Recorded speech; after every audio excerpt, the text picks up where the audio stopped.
final bi yaakaar naa ne bu ñuy toll ci mois de juillet incha allah rabbi on va dépasser la barre des 1 million de signatures pour présenter ça au président Macky Sall mais dem présentation bi ñu doon def mooy les 800 000 signatures yi nga xam ni déjà collecté nañ ko un peu partout au Sénégal. c'est 800 000 li tax ñu ni 800 000 raisons parce que chaque signature dafay am loo xam ni moom lay traduire il y a un message à décortiquer derrière cette signature là mooy que il y a un Sénégalais qui est là qui dit que je signe cette pétition pour permettre au président Macky Sall de se présenter en 2024 pour la stabilité du pays am ku ni damay signer cette pétition là pour gungewaat Macky Sall que projet yi nga xam ne déjà entamé na ko mu mën kaa àggale am ki ni damay signer cette pétition là pour acheminer les naturels yi nga xam ne ñu ngi koy xaar ëllëg ci Sénégal mu am njeexital bu am solo au lieu que mu nekk un danger pour notre pays mais mu nekk un bénéfice pour toute la population am ku ni damay signer cette pétition là pour que ñun ñi nga xam ne ndaw lañ Macky Sall commencé ñoo jox espoir par la création d'emploi ëllëg ñu mën a dem ba taux de chômage bi nga xam ne am na Sénégal mu réduire ko ba day nekk loo xam ne c'est insignifiant am kenn ki nga xam ne maire de famille bi damay signer cette pétition là pour que ëllëg avenir sama njaboot bi nga xam ne avec les projets sociaux yi nga xam ne le président Macky Sall décliné na ko avec son programme d'équité sociale ëllëg incha allah sama njaboot aussi mën cee gis sa bopp moo tax ñu ni c'est 800 000 raisons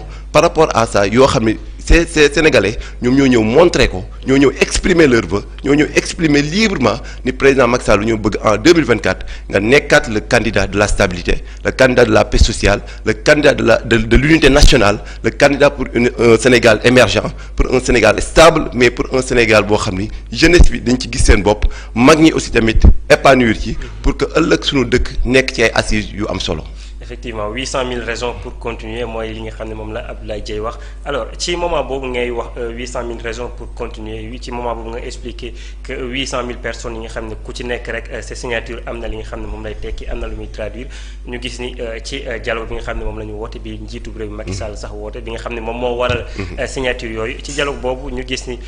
polémique bi nga xam ne moo fa nekk moom mooy wàllub candidature boobu noonu ci atub 2024 mais aussi ñu gis ñeneen ñi nekk ci biir askan wi taxaw temb ne ñoom mënuñoo nangu Macky Sall amaat beneen candidature ci élection yi nga xam ni rek moom moo di ñëw Abdoulaye Dieye de son côté il a réuni 800 000 signatures pour wane loolu noonu alors yéen tey ji bu fekkee dañoo war a def benn comparaison benn dualité ci li nga xam ni moom mooy ñaari pàcc yooyu tey ji lan ngañ ciy wax ñii ànd nañ yéen a ngi ut 1 million de signatures mais ñële ñi ngi taxaw ne carrément Macky Sall warul amaat beneen candidature en tout cas ba ñenn ñi di expliquer aux yeux de la Constitution. Merci beaucoup Isaac je pense que c'est une question très importante dans la mesure où mooy li ma doon juñu sànq et d'ailleurs c'est le charme de la démocratie même donc c'est un débat contradictoire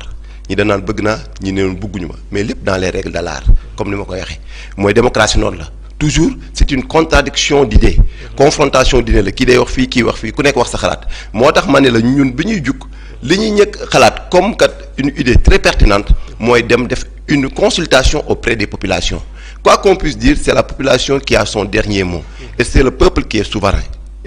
loolu c'est très important faaw ñu xam ko parce que tey jii nii population bi ñoom ñoo yor seen baat ñoom ñoo yor seen kaddu ñoom mën nañoo exprimer wu 800 000 personnes yi xam ne ñoom ñooy exprimer ko ni dañoo bëgg le président Macky Sall nekk seen candidat mais du 800 000 personnes yooyu ñoom ñooy dogal que mu nekk candidat de parce que la candidature aussi tamit daa am feneen fu ñu koy valider ou pas donc moo tax ma ni nous sommes dans un état de droit c'est une république ku nekk rek da ngay def sa devoir pàcc ba nga nekk da ngay def la ca war te bàyyi keneen def la ca war mooy ñun li ñu war li nga xamante ne ji moom mooy suñu objectif mooy pousser le président Macky Sall à déposer sa candidature avec la volonté populaire bu ñu ca tolloo bu déposer candidature am na beneen kuréel muy le conseil constitutionnel kooku mooy saytu les candidatures pour xam kat kii kat war na jàll warut a jàll kii kat valable na wala valable. est-ce que jàpp nga ni 800 000 signatures yooyu noonu mën nañu am impact ci wàllu constitution boobu. non je ne pense pas parce que le conseil constitutionnel moom quel que soit alpha bu doon maam Sénégal yëpp dañoo dajaloo que ni Macky Sall amoo droit nekk candidat wala Sénégal yëpp dajaloo ni Macky Sall da ngaa ne am nga droit nekk candidat ñoom li ñuy sukkandikuwuñ ci coow li ñoom li ñuy sukkandiku c'est sur le droit. donc ñoom li ñuy sukkandiku pour motiver seen décision ci candidature bi c'est valable ou valable c'est le droit et suivant aussi code électoral bi suivant aussi dispositions yi nga xam ne ñoom ñoo légal yi nga xam ne ñoom ñoo nekk ci dëkk bi donc moom moo tax ma ne ku nekk da nga am wàll ku nekk tey politicien bi moom voom lay exprimer donc danaan voilà bëgg ma Macky Sall nekk candidat comme ñi nekk ci opposition bi Macky Sall amu ci droit ñi nekk ci pouvoir bi Macky Sall am na ci droit moom mooy suñu candidat mais nag daa am fu ñu leen di attee moo tax ma ne werante yooyu noonu c'est la démocratie ku nekk am nga droit wax li sa xalaat mais nag candidature bi ki koy déterminer mooy le conseil constitutionnel ñun suñu candidat officiellement il ne s'est pas encore prononcé sur sa candidature en 2024 mais comme je t'ai dit ñun ñoo am liberté en libre expression gis que ni njariñ la ci dëkk bi gis que ni Macky Sall dafa am une obligation patriotique comme l'a dit le président Abdoulaye Dièye pour ne pas dire une obligation morale de se présenter en 2024. Massayer wax nga ko léegi moom seen candidat bi moom ba léegi waxagul ci mbir mi il ne s'est pas encore prononcé et non seulement il ne s'est pas encore prononcé mais vous utilisez un terme benn terme bi nga xam ni souvent moom du ñu dégg sax mu koy wax vous parlez de deuxième quinquennat moom buy wax ci mbir mi duñ ko dégg muy wax deuxième quinquennat alors est-ce que tey jii yéen dafa am ñàkk dégg seen biir wala yéen ni ngeen gisee ak moom ni nga xam ne da koy gisee dafa bokkul. waaw ñun ni ñu gisee mooy c'est simple que dafa am une révision en 2016 de la constitution ñun ñu jàpp que ni révision boobu bi ñu koy entamé donc mandat 7 ans bi nga xam ne le président Macky Sall déjà entamé woon na ko bokku ci donc mais président Macky Sall par rapport à la nouvelle constitution fi mandaam commencé mooy 2019 le premier quinquennat moom mooy premier mandat de 5 ans bi nga xam ne moom la am donc en 2024 il a bel et bien le droit loolu yoon moo ko may mu proposer waat pour un second quinquennat donc moom moo tax ñun en tant que républicain ñun du ñu def dara loo xam ne dafay dem contradictoire avec la justice wala avec les lois ñun lépp lu ñuy def en tant que républicain day dekk loo xam ne dañ koy tënk ci yoon duñ def forcing comme les autres xëy na ñoom seen position la seen rôle la mais ñun li ñuy def rek moom mooy nous sommes dans un état de droit nous sommes dans une république toute décision bu ñuy jël da ciy motivé par un acte de droit moo tax ñun ni kat dañuy porter la candidature du président Macky Sall pour un second quinquennat en 2024 bu ñu ko tolloo bu neexee yàlla incha allah parce que on veut l'obliger on veut le supplier à continuer ce travail-là parce que njariñu Sénégal la c'est pas un intérêt personnel que bu ñuy courir derrière cette candidature-là mais pour la stabilité du pays pour la paix sociale pour la cohésion nationale pour l'unité nationale moom moo tax ñu ne kat c'est une obligation à ce que ku nekk si ñun muy mag muy ndaw muy góor muy jigéen ku nekk nga sor sa dàll ku nekk nga jug taxaw pour que ñu obliger le président Macky Sall mu nekk le candidat de la coalition Benno Bokk Yaakaar en 2024 pour que mu mën a continuer li nga xam ne mooy liggéey bi nga xam ne mu ngi koy doxal ci Sénégal. effectivement ci li nga xam ne moom moo ñeel wàllu yoon Macky Sall dégg nañ mu ne coow li c'est déjà réglé moom Macky Sall moom moo waxoon loolu mu ne sur le plan juridique c'est déjà réglé débat bi nee na ça reste politique nee na loolu moo ci des coow li yëpp instant bi nakkatul mbirub yoon mais mbirub politique la mais aussi beneen aspect bi nga xam ne gars yi ñu dañ koy soulever waale c'est le plan moral et yaakaar nañ ni tey jii am na beneen taxawaay bi nga xam ne tey jii maanaam ñi nekk ak Macky Sall moom la ñu waroon taxawee ba ci Abdoulaye Dièye ñi ngi ko ci doon ñenn ñi ngi ko doon xaar en tout cas parce que tey jii bu ñu fàttali ko déggoon Macky Sall mu ne julli bi ñaari rakk la benn bi juróom-ñaari kabaar la beneen bi juróomi kabaar Macky Sall moom moo waxoon et que ñu comprendre carrément li nga xam ne moom lay wax ak yeneen wax yi nga xam ne moom la waxoon bu ma sénégalais yi wóoloo ba daat may jox li seen réew bi mooy doon sama dernier mandat moom Macky Sall moom moo waxoon loolu sur le plan moral la wax pas aux yeux de la constitution tey ji bu ñu gisee ku mel ni ki nga xam ne moom moo di Abdoulaye Dièye daal di ñëw di gën a soutenir Macky Sall ci li nga xam ne moom moo di wàllu troisième candidature wala deuxième quinquennat comme ni ngeen koy woowee nu leen neexee rek est-ce que tey ji gisoo leen ni ki nga xam ne day jël wàllu lépp li nga xam ne wàllu moral la daal koy jël tegee ko de côté. Merci beaucoup Isaac. Isaac, je tiens à rappeler une chose qui est très importante mooy par rapport à cette candidature là c'est une candidature boo xam ni moralement elle est valable juridiquement elle est valable politiquement elle est valable gis nga dañuy faral di wax que ni bëgg lépp mu sotti suñu borom rek moom moo ko mën moom moo ko yeyoo mooy subhanahu wa taala souvent dañuy wax ni jaam ak pexem yàlla ak dogalam ci mbébétam xëy na Macky Sall ci sañ-sañam sax moom bu amoon lu ko gënal mooy day dem actuellement dem noppaliku ci mais est-ce que il a le droit par rapport à la situation nationale est-ce que il a le droit par rapport aux avancées significatives qu'il a posées pour le Sénégal c'est ça la véritable question ci loolu question boobu ci voilà ci questionnement boobu nag lañ demee auprès des populations pour laaj leen ñoom seen xalaat par rapport à ça mooy dama lay rappeler benn fait mooy président Macky Sall pourtant bi mu jëlee initiative en 2012 bi mu nee suma accéder à la magistrature suprême li may njëkk a def mooy damay jëlee le mandat là de 7 ans ramener ko à 5 ans mandat boobu bi mu demandé avis au conseil constitutionnel pourtant dañu ko soof sa bëgg-bëgg bii nii donte sa yéene la donte da ngaa bëgg lu rafet donte da ngaa bëgg Sénégal gu dal donte da ngaa bëgg démocratie gën a ñoŋ mais conseil constitutionnel dañ ko ñett mënut a nekk donc c'est-à-dire que ni toujours bu ñu focaliser wu ci kii wax na lii kii émettre na lii parce que ci bëgg-bëggam xëy na moo doon loolu mais réellement avec la situation du pays da ngay def balance entre bëgg-bëggu président Macky Sall ak l'intérêt supérieur de la nation ñun nag pour l'intérêt supérieur de la nation ñun ni nag dañuy dem auprès des populations laaj leen seen xalaat laaj askan bi ñoom lan lañ ci yaakaar lan mooy seen taxawaay par rapport à la candidature du président Macky Sall en 2024 sur ce voilà 800 000 personnes qui se sont déjà exprimées pour nous dire que ni ku nekk ak ses raisons diverses nag ku nekk ak ses raisons diverses je t'ai expliqué tout à l'heure ni kat ñun voici les raisons ku nekk ak ses raisons nga ne lii moo tax ñu bëgg moom mu continuer waat sur cette base là la ñuy présenter cette pétition là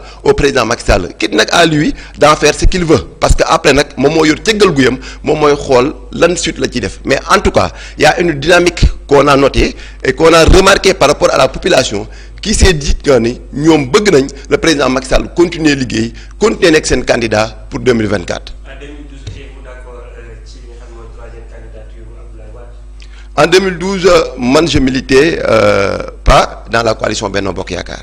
j'étais dans l'autre camp mais bi nga xamee le conseil constitutionnel jël na dogal daal ni kat candidature bu président Abdoulaye Wade valable na on était obligé daal di dem liggéey par rapport à ça parce que comme ni ma la wax rek politiciens yi nee naa la c'est la démocratie et c'est le sarme même de la démocratie loolu aussi dañ koy nangul kenn ku nekk mooy démocratie ku nekk am nga sa xalaat tey jii ñiy xëcc fee naan ñoom bëgguñu Macky Sall nekk seen candidat bëgguñu kii am nañ ci droit c'est le droit qui est le plus absolu mais dama ne ñun ñëpp bu ku nekk waxee sa xalaat ba pare parce que penc la rek wax sa xalaat lay doon mais bu ku nekk waxee sa xalaat ba pare dafa am ñoo xam ne ñoom ñooy dogal par rapport à ça et que nag bu ñu ci tolloo incha allah rabbi lépp loo xam ne le conseil constitutionnel décidé na ko par rapport à cette candidature ñun en bon républicain on va plier sur ça. D'autres pensent que décision Macky Sall concernant mu renoncer troisième candidature mën na indi changement bu bëri ci Sénégal ñeneen jàpp nañ ni bu fekkee wax na du dem ci élection présidentielle rek xëy na débat bi yëpp dina wàññeeku parce que gis nañ kuréel yi nga xam ne taxaw nañ ne carrément Macky Sall la ñuy xeex ngir mu bañ a am troisième candidature ñu ci mel ni waa F24. dégg nañ leen mais aussi collectif. jàmm gën troisième mandat ak ñeneen ñi nga xam ne ñi ngi ak ñoom ñu gis ni carrément ñoom li nga xam ne moom la jox ba ci sax yenn leaders yi nekk ci yenn leaderu parti yi wala yenn leaderu entreprise yi ne carrément Macky Sall bu fekkoon génn ba ne moom du bokk ci élection présidentielle yi mbir mi dina am nu muy changer. waaw li ma la wax tout à l'heure rek xam nga ku nekk sa xalaat ngay waxee parce que tey jii nii bi président Macky Sall wootee dialogue dañu leen amul sujet tabou moom ci boppam moo leen inscrire leen la question du troisième mandat dans le dialogue national. Donc c'est quelqu'un qui est honnête et quelqu'un qui a appelé à un dialogue sincère. C'est pas à eux parce que ñoom xëy na dañu doon tergiverser yaakaar ni c'est un sujet tabou mais c'est au président Macky Sall même qui leur a dit que le sujet du troisième mandat inscrire leen ko ci dialogue bi ñu waxtaane lépp kon c'est quelqu'un boo xam ni il est ouvert d'esprit mais nag waxtaan comme ni ma la rek dañuy waxtaan di ngeen ay ponk yoo xam ne di ngeen ci juboo di ngeen am ay ponk yoo xam ne doo leen ci juboo mais du naxasal dara waxtaan bi du naxasal dara démocratie bi parce que tamit nul n'a le monopole de la vérité il faut le dire aussi ku nekk da ngay wax sa xalaat rek parfois am yoo xam ne di ngeen ci déggoo parfois am yoo xam ne doon ci déggoo mais da ngeen koy muñalante parce que ay nit aussi bu ñu dee ànd di waxtaan di diisoo mooy yi nga xam ne ay points d'accord la et c'est très important ce sont les points yoo xam ne di ngeen koy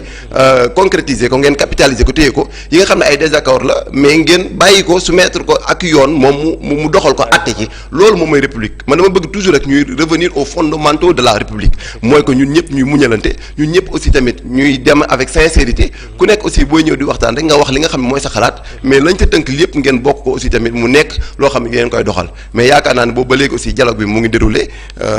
ça se passe très bien effectivement sax y a des avancées significatives franchement par rapport au dialogue national et que dañuy ñaan yàlla mu aboutir à des conclusions ñu xam réellement li nga xam ne lii kat moo ci tukkee ñu mën a jàpp loolu noonu pour mën cee dem vers une stabilité du Sénégal parce que li ñu ñor rek mooy jubbatiwaat dëkk bi mooy dëkk bi dal dëkk bi am jàmm ñu dem ci élection jàmm ak salaam ñiy présenté wu kii gagné nekk le président de la République continuer liggéey bi loolu moom mooy Sénégal. jàmm jooju et parlant de ce dialogue vous l'avez évoqué alors dans le dialogue on a évoqué le cas des deux cas Karim et Khalifa Sall yaakaar naa ne gis ko mais aussi on a évoqué toujours le cas du troisième candidature de Macky Sall bi nga xam déjà coow la maintenant ci globalité bi yëpp déjà wax nañ aussi ci mbiru parrainage la nga yaakaar ni moom la ñu mën a xaar fii ak samedi ci li nga xam ne moom mooy génn ci dialogue bi. waaw man par rapport ak li nga xam ne ñenn ñi jàppoon nañ ni bu Macky bu amul lu mu bëgg ñeneen ñi duñu am lu mu bëgg. waaw waxtaan la parce que comme li ma la wax rek du Macky mais aussi Macky Sall dafa am ñu ma àndal muy la coalition Benno Bokk Yaakaar la mouvance présidentielle élargie ñooñu aussi bu ñuy dialoguer aussi ñoom it am nañ seen i bëgg-bëgg comme ñi nga xam ne waa opposition bi ñoo amee seen i bëgg-bëgg xam nga bu ñu nee dañuy waxtaan opposition bi ñëw rek teg ci table yi ay doléances ñoom lii ak lii lañ bëgg ñu accepter lépp ni voilà li ngeen bëgg dem nag loolu nekkatul dialogue donc c'est-à-dire que ñoom dañoo ñëw imposer une pensée unique qu'on se dise la vérité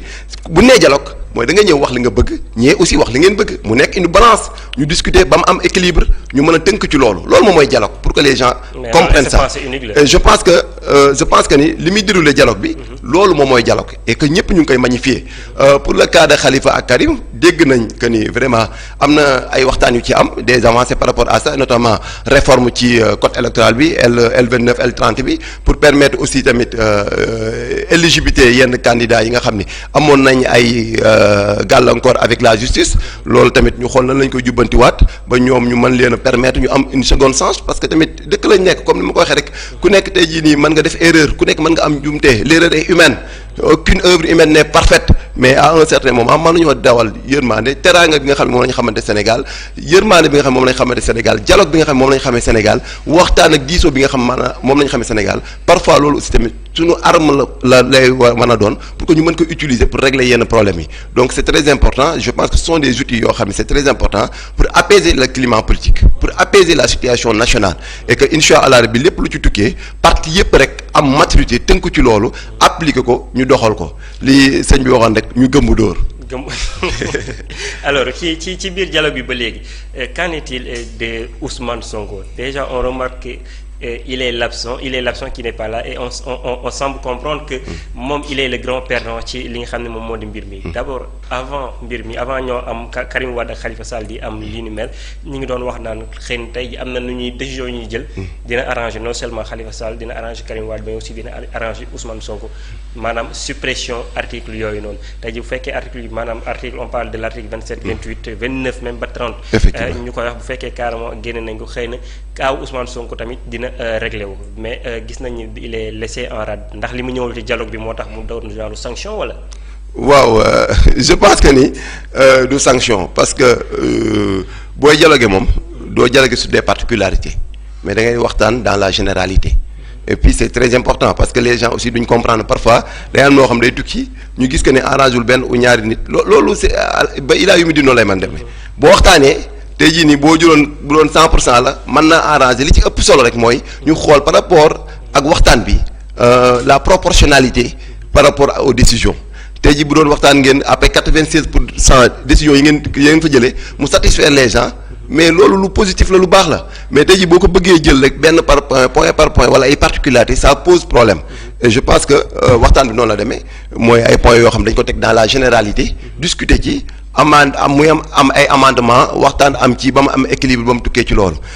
di wax rek lenn Sénégal dafay dëkk boo xam ni suñu borom daf ko aar mag ñi sàmm ko ñàkk ko képp ku ko yéenewul jàmm doo nekk ci jàmm Sénégal képp ku ko yéenewul jàmm yow yaa dul nekk ci jàmm képp ku ko yéene safaan yow yaay ne ci safaan bi képp ku yéenewul Sénégal dox mbir yi dina dox yow say mbir di arrière képp ku yéenewul Sénégal nekk ci stabilité Sénégal dina stable yow ngay dox di yàng loolu moom il faut que nit ñi xam ko mooy dëkk la boo xam ne les choses vont marcher dëkk bi dina dox l'État va jouer son rôle régalien les forces de défense et de sécurité vont sécuriser les biens des personnes et des services nit ñi nekk ci jàmm activités yi di dox dëkk bi avancé loolu la ñuy ñaan Sénégal te loolu mooy am Sénégal incha allah rabi dëkk bu dal dëkk bu jàmm dëkk naataange dëkk boo xam ne incha allah rabi à l'horizon 2035 dañ àgg ci émergence avec un état de droit avec une société solidaire avec un état de droit renforcé un pays émergent boo xam ne ñëpp dañ ci gis seen bopp loolu moom yaakaar naa ni képp koo xam yaa ngi nooyi ci dëkk bi yaa ngi yeewoo ci dëkk bi da ngay jox jàmm jëm ci loolu wala ngay ñaan jàmm jëm ci loolu mais képp ku ci ñaan safaan rek da nga koy gis parce que day répercuté wu ci yow. Massaer kan mooy ñaan safaan. non man nee naa la du ma particulariser débat parce que. non en fait, mais décision yi ñu jël ci dialogue bi décision yi ñu ci jël. dafa mel ni tamit c'est particularisé c'était pas des décisions yi nga xam ni dafa mën nañ jàpp ni c'est générique dañ ko générique pour ñëpp parce que tey jii kaa yi nga xam ne moom lañ fa lijjanti xam nañ ni ñaar ñii nii la laal directement Ousmane Khalifa Sall Karim Wade en plus ñu war a yokkaat ci révision procès Karim Wade et loolu sax xam naa dinañ ci ñëw mais décision yooyu ñu jël ñoom ñaar la laal directement est-ce que loolu noonu tamit gisoo ni c'est un peu particularisé. non particularisé ñu ko parce que nee naa la bu ñu doon dañuy particulariser xëy na dina laal ñeneen ak ñeneen mais dañoo woote dialogue ñii ñëw c'est sur cette base là nit ñuy waxtaan énumérer des points def des termes de référence sukkandiku ci termes de référence waxtaan ci ba am un consensus conclusion yi génnagul bu conclusion yi génnee concrètement ñu xam ni lii lañ tënk lii la dialogue bi wax ñu daal ci dem ci loolu parce que yaakaar naa ne ñi fa nekk nag ci dialogue bi ay magum jëmm lañ ce sont des personnes assez matures ce sont des personnes assez responsables ce sont des personnes qui savent ce qu'ils veulent te sont personnes yoo xam ne bi ñu ñëw aussi tamit dañoo ñëw avec leur libre pensée avec leur libre expression donc loolu dafa am solo tënkuñu ci kenn waxlawuñu kenn lenn orienté wuñu kenn nga daal débattre ci tel ou tel sujet comme je t'ai dit tout à l'heure bi ñëwee sax le président Macky Sall dafa joxe instruction ni leen non question troisième mandat bi ngeen wax inscrire leen ko dialogue bi ñu discuter ko amul sujet tabou xëy na moom mënoon na ñëw ne non c'est pas une question qu'on va discuter ainsi de suite mais moom dafa demander à ce que ñu daal ko ci boole ci point yi donc loolu c'est très important pour wane l'esprit d'ouverture bi nga xam ne am na ko pour wane aussi tamit nitu dialogue bi nga xam ne wax na ko nitu jàmm bi nga xam ne doon na ko léegi nag c'est sur cette base là que nit ñi tënkee un dialogue pour aboutir à des conclusions loolu nag Sénégal dina ci jëm Sénégal dina organiser des élections inch'Allah rabbi en 2024 des élections apaisées élections démocratiques comme on a toujours su le faire parce que Sénégal nag léegi kenn du ko jàngal démocratie parce que am nañ deux alternances mu nekk dëkk boo xam ne bu ñu koy cité ci bu ñuy cité les pays les plus démocratiques en Afrique Sénégal dañ ko ciy cité et puis la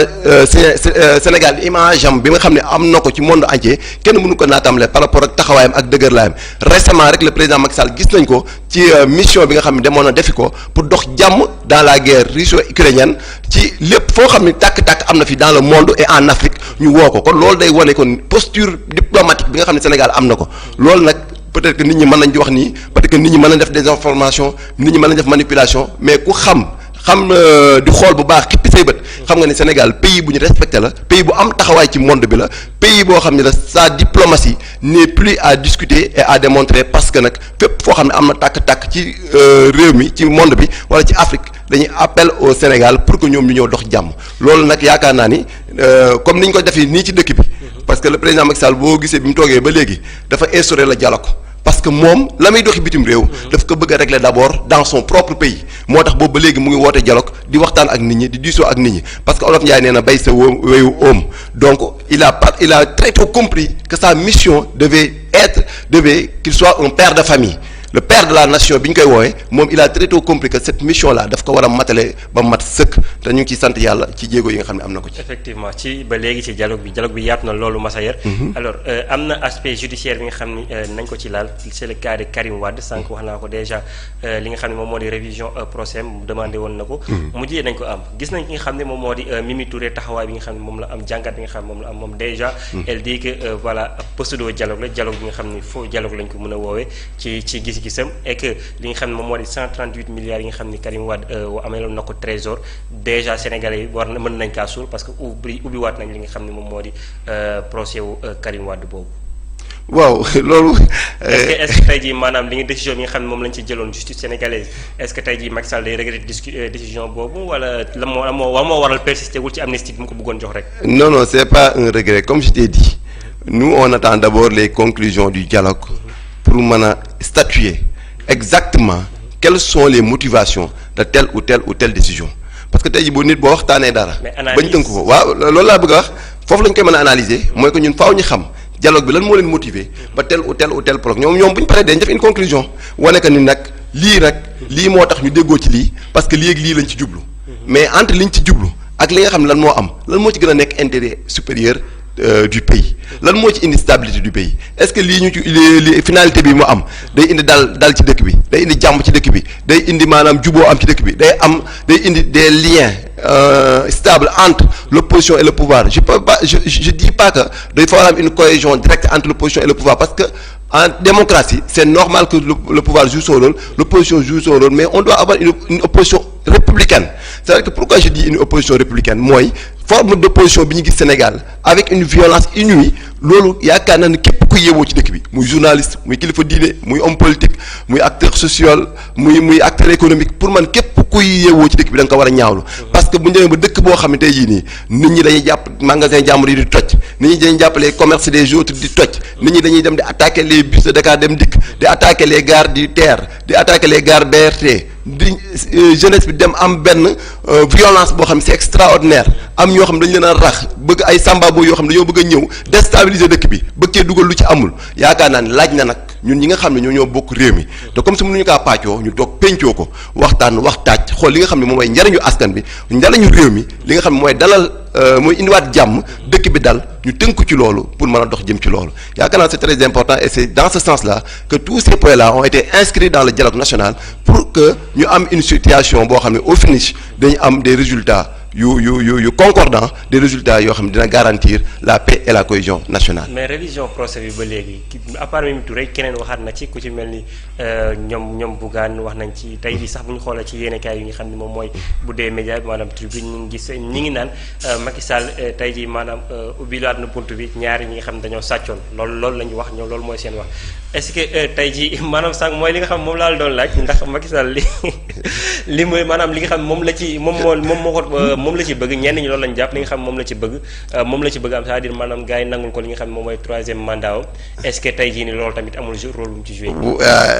dégg nañ waxam tamit. fee ca Paris dégg nañ waxam la mu wax xam nga olof nee na.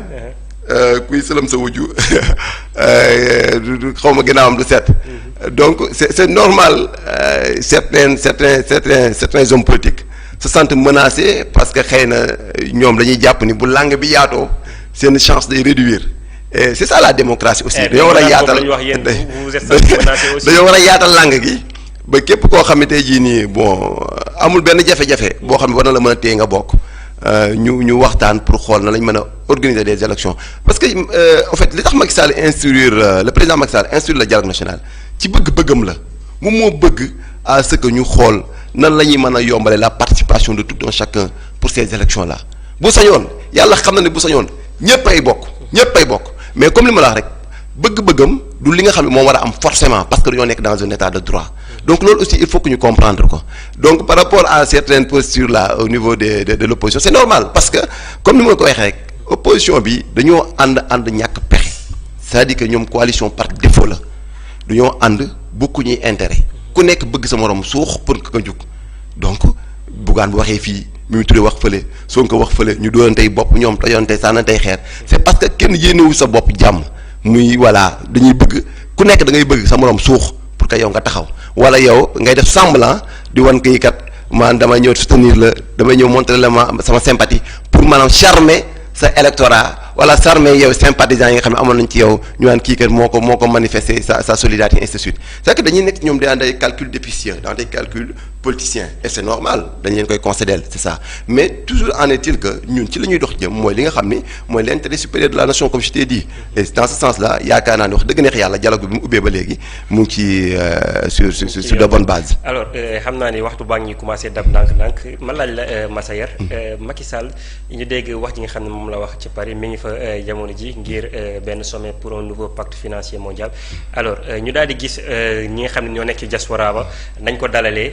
niñ ko wanee ni carrément ñi ngi ak ñoom alors ñu dégg wax ji nga xam ne moom la wax ñi ngi waajal 2024 pour benn victoire ci atub 2024 mais il a utilisé le nous alors nous boobu noonu xëy na peut-être mën nañ jàpp ni boppam moom personnellement lay wax ou bien ndax dafay xalaat ni keneen mën na fa la fa mën a teg ngir mu mën a. merci beaucoup Isaac tu es tellement intelligent. non en fait j'adore discuter avec des gens yoo xam ne am nañ un sens de discernement c'est-à-dire que ils ont une capacité d'analyse pertinente et vraiment tu as répondu même à la question c'est ça. et c'est ça en fait le président Macky Sall est le président de la coalition Benno Bokk Yaakaar comme ni ma la wax ñun. Toutes les parties prenantes de la coalition Benno Bokk Yaakaar toutes les entités qui figurent dans la coalition Benno Bokk Yaakaar à l'heure actuelle à l'heure où je te parle seen candidat benn mbër la ñu am benn plan la ñu am mooy seen plan A B ba Z muy le président Macky Sall moom la ñu bëgg mu postuler wu nekk suñu candidat pour l'élection présidentielle de 2024 comme li ma la wax nee naa la moom moo yor cëggal gu yëm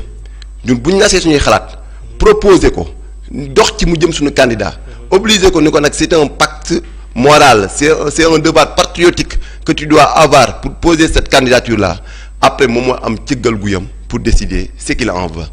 beneen bi mooy bien sûr booy nekk ci coalition mais en politique du ma wax sa politique mais organisation boo nekk loolu la dina am bon bu dee organisation sérieuse la quand même di ngeen am maanaam une organisation boo xam ne tey Macky Sall tey jii même au-delà de 2024 bu fi nekkul woon bu doon pare na ba dem amaat benn candidat Benno Bokk Yaakaar day xar tànk tubéyam pour que candidat boobu nekk le candidat gagnant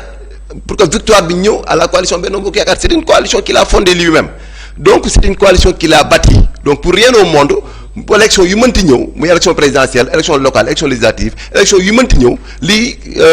objectif am moom li nga xam ne mooy pexem mooy mu dox jëm si élection yooyu nag coalition Benno Bokk Yaakaar sortir victorieux quel que soit le candidat présenté par cette coalition là donc c'est tout à fait normal bu wax ak militant mën nañ def nag nan nañ préparé wu 2024 incha allah pour la victoire on va marcher vers le progrès incha allah rabi pour 2024 comme je t'ai dit dina am élection yi apaisé élection ci dal ci jàmm et que incha allah rabi coalition Benno Bokk Yaakaar comme d'habitude va sortir vainqueur gagné waat gars yi jooy 2 semaines 3 semaines après daal di ñëwaat ñu naan benn liggéey alors juste rapidement que pensez-vous de Juan Branco mi nga xam ne jamono ji on dit qu'il a brandi 4500 preuves contre Macky Sall on parle même de crime contre l'humanité Juan Branco sorti yow mi bëri na loolu fan yi la nga gis. waaw dama déglu benn journaliste Cheikh Yérim Seck et puis je partage sur son avis. Vraiment ci mot bi mu utilisé muy Sénégal. ñun ñi dëkk Sénégal dañuy toroxal Sénégal il a parfaitement raison ci nga Sénégal ressources humaines yi fi nekk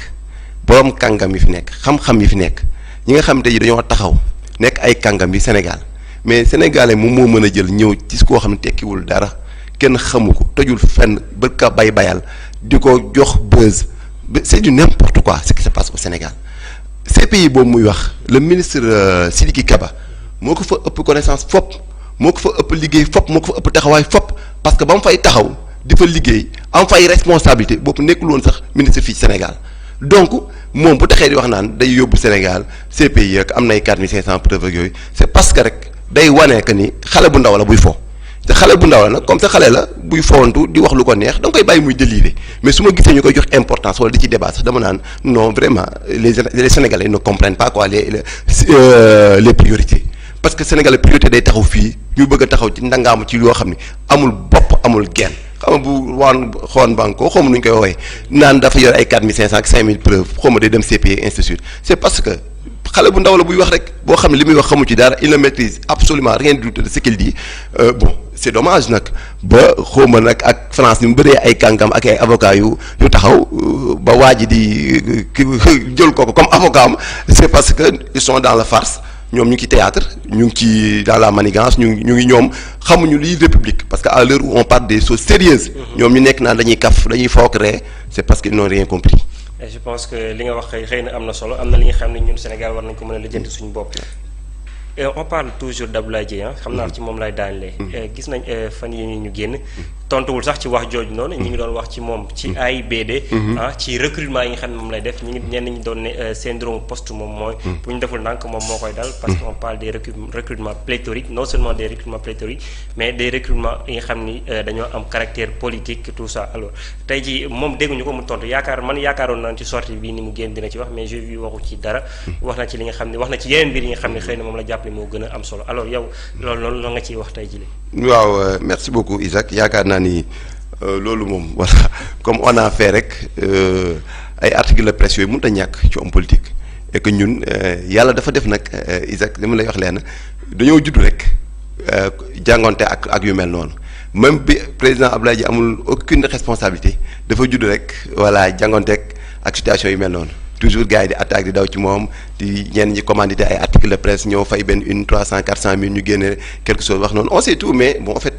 amul solo pour ñu ciy tontu pour man amul benn importance par rapport au recrutement dama ciy wax lu ndaw rek parce que je suis pas membre de la cellule de communication de l'AIBD l'AIBD a une pôle de communication boo xam ne mooy chargé ci loolu et au moment opportun yaakaar naa ni dinañ génn wax ci avec des preuves tangibles mais pour les recrutements le DG Abdoulaye Dièye ñoom recrutement yooyu ñuy wax naan pléthorique bi mu ñëwee ci boîte bi dafa trouver plus de 100 agents yoo xam ni ñii def nañ 5 ans ñii def nañ 10 ans ci boîte bi ñii def nañ 7 ans ci boîte bi ñii def nañ 3 ans ci boîte bi te amuñu benn contrat. effectivement amuñu benn contrat. ñoo xam ne def nañ plus de 5 ans ci boîte amuñu benn contrat de prestation sax amuñu ko mu ñëw régulariser leen ni nag ñii mënuñoo nekk ci boîte bi di liggéey boobu ba léegi mu waxtaan ci ak syndicat bi ñëw dox ko doléance yooyu noonu. waxtaan ci ak moom mu nekk un problème boo xam ne dañ ko posé depuis ñi fi jaar ñëpp moom mu ñëw dans son magistère à la direction générale de l'AIBD mu régulariser ñoon donc loolu ça colle directement avec la vision du chef de l'État dans la création d'emplois instruction yi nga xam président Macky Sall daf koy joxe à ce que nit ñi baral seen liggéey yaakaar naa l'autre jour sax gis ngeen ko bi président Macky Sall di wax ni nañuy jàppale jeunesse bi moo tax boobu bi mu ñëwee ba léegi muy créer ay mécanismes pour créer d'emplois pour créer des emplois au niveau des structures pour que sénégalais yi mën a am ci lu ñu jàpp c'est une politique du chef de l'État la politique de création d'emplois donc boo ñëwee ci ay boîtes ñoo xam ne def nañu ay 3 4 ans 5 ans amuñu contrat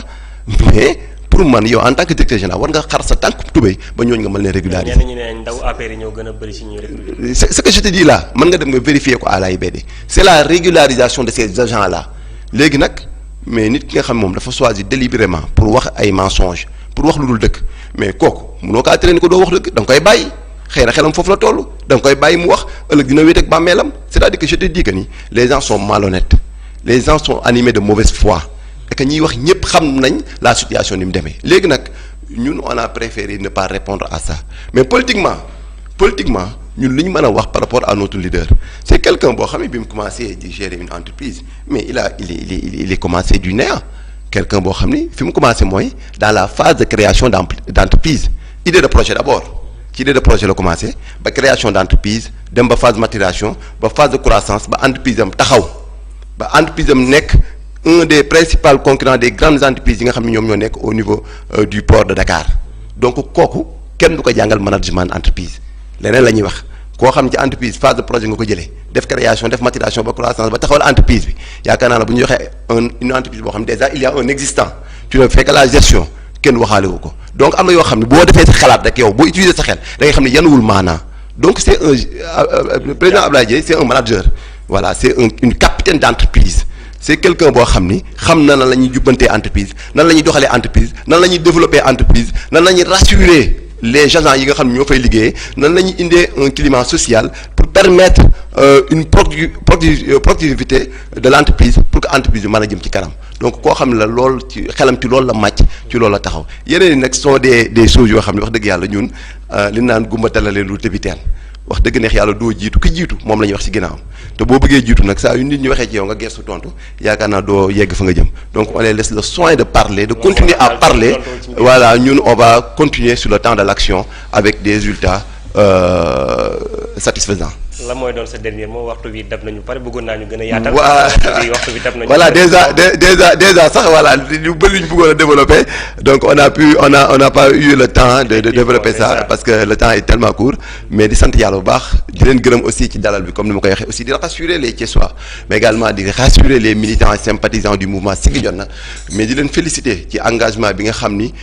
militants et sympathisants du mouvement Siggi Jotna am nañ ko dès le début derrière le président Abdoulaye Dièye sonnuñu bàyyiwuñu tàyyiwuñu di ko accompagner guddi ak bëccëg suba ak ngoon donc ñun à chaque fois dañuy jaajëfal militants yooyu nga xam ñoo ne ci ginnaawam président Abdoulaye Dièye daf koy wax souvent et puis moo boo xam ne daf koy tenir c'est important pour lui nee na aw may militant j'ai des collaborateurs parce que képp ku ànd ak man sama nawle laa la jàppee donc bëgguma sax ñuy wax sama militant ak sama sympathie damay bëgg ñuy wax les collaborateurs du président Abdoulaye Dièye parce que nee na moom képp ku koo xam ne membre nga rek di ànd ak moom di liggéey moom nawle la jàppee donc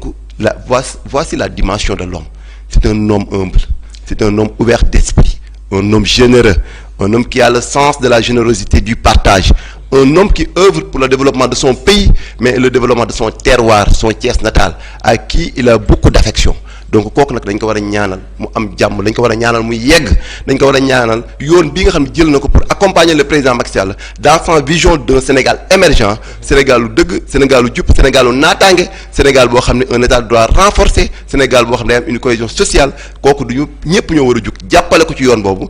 également di remercier les Thiessois parce que nag mënuma toog fii plateau ba dem Isaac te du ma remercier les Thiessois de par leur marque de solidarité cet élan de solidarité bi nga xam bërki démb ak léegi bi ñu gisee voilà ce journal insignifiant def benn attaque contre le DG Abdoulaye Dièye Thiessois yëpp ñoo jug comme un bouclier ñoom ñëpp à travers les réseaux sociaux panel yi ñu bokk Thiessois yëpp avec aussi à travers les télévisions locales à travers les radios Thiessois yëpp ku nekk jug comme un bouclier taxaw ngemb taxaw ngir défendre le président Abdoulaye Dièye donc loolu aussi day wan que ni kat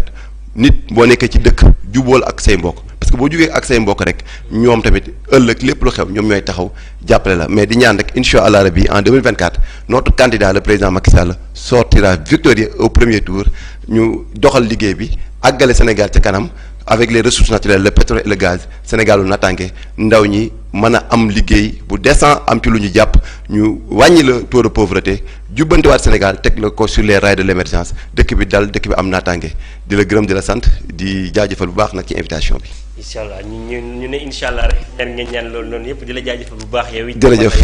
waxtaan bi amoon na solo loolu donc moom moo di Massaer di rek njiital ndaw yi nekk ci mouvement Siggi jot na donc gis ngeen waxtaan bi nga xam ne moom lañ sekkoon mu doonoon waxtaan bu am solo gis ngeen engagement bi nga xam ne wane na ko donc xëy na lii la ñuy xaar ci képp nga xam ne rek da nga ànd ak benn njiit waaye itam am benn esprit de maturité bi nga xam ne rek leer na ne tey lépp loo def rek ngir avancement wu Sénégal ñu koy jaajëfal bu baax a baax di jaajëfal téléspectateurs yi nga xam ne ñoom ñoo ñu doon bàyyi xel ci Prestige TV wante itam auditeurs yi ñu doon bàyyi xel ci 95.5 c'était votre émission Actu Politique ci doon waxtaanee rek li nga xam ne moo gën a fës ci langue politique di jaajëfal rek équipe technique bi nga xam ni moo fi nekkoon ak man El Hadji Sène Modou Ndiaye tey xam naa ne daf maa bàyyi ci biir waaye itam Dieynaba Sène nee na ma mi ngi ci biir donc maa ngi koy ziar bu baax a baax donc di leen jox dig daje rek ci beneen numéro Actu Politique jaa ngeen jëf.